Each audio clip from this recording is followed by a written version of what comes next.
Assalamualaikum warahmatullahi wabarakatuh. Bismillahirrahmanirrahim.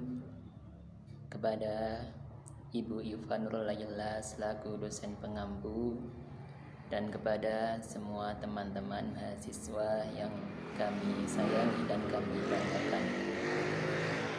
Kami perwakilan dari kelompok 4. Saya Muhammad Sholih dan rekan saya Duroh Muhtarimah ingin menyampaikan tugas kami yang berjudul Perkembangan Peserta Didik dan Hukum-Hukum Perkembangan. Di sini ada beberapa poin-poin yang bisa kami garis bawahi. Yang pertama adalah hukum konvergensi. Yang kedua, hukum mempertahankan dan mengembangkan diri. Yang ketiga, hukum masa peka.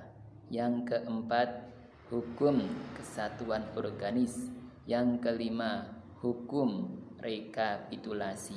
Yang keenam, hukum tempo perkembangan. Dan yang ketujuh, hukum irama perkembangan. Yang pertama, hukum konvergensi ini menekankan kepada pengaruh gabungan antara pembawaan dan lingkungan.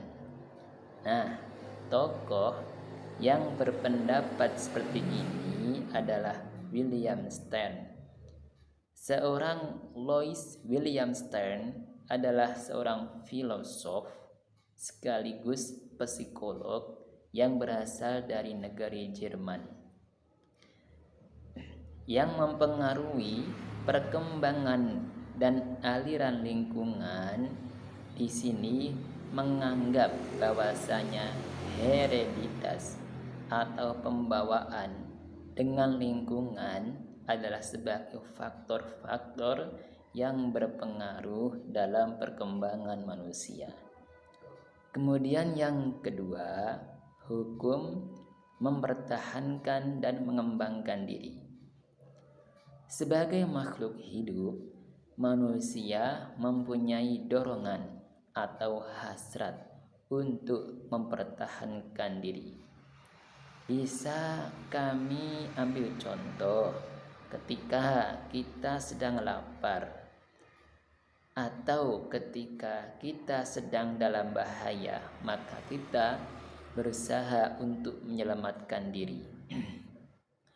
Pada anak kecil, usaha ini diwujudkan dengan seperti menangis apabila lapar, haus, dan rasa tidak enak badan dan sebagainya. Kemudian si ibu akan tanggap dengan tanda-tanda tersebut.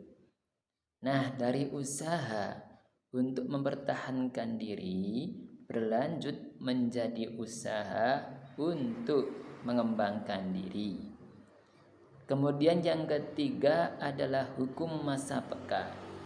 Masa peka ialah masa suatu fungsi mudah atau peka untuk dikembangkan. Masa peka merupakan masa yang terjadi dalam perkembangan saat-saat tertentu. Misalnya, anak usia 1 sampai 2 tahun mengalami masa peka untuk berbicara dan meniru, sehingga apa yang diajarkan akan mudah diikuti dan berhasil dengan baik. Kemudian yang keempat adalah hukum kesatuan organis, yaitu di sini di mana berkembangnya fungsi fisik maupun mental psikologis pada diri manusia tidak berkembang lepas satu sama lain, tetapi merupakan suatu kesatuan.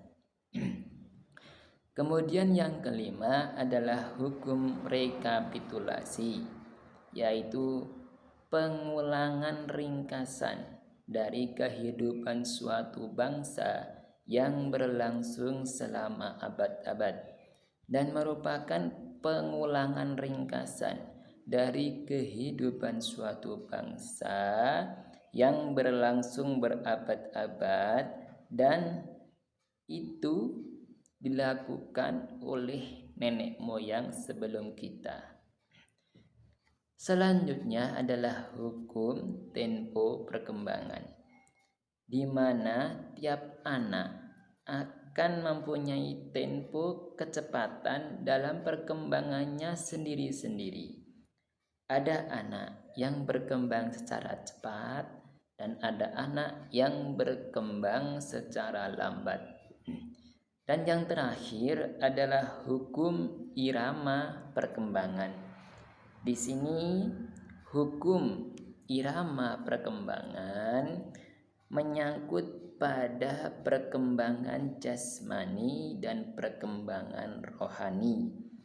Hal ini berlangsung secara teratur, silih berganti, dan kadang juga tidak.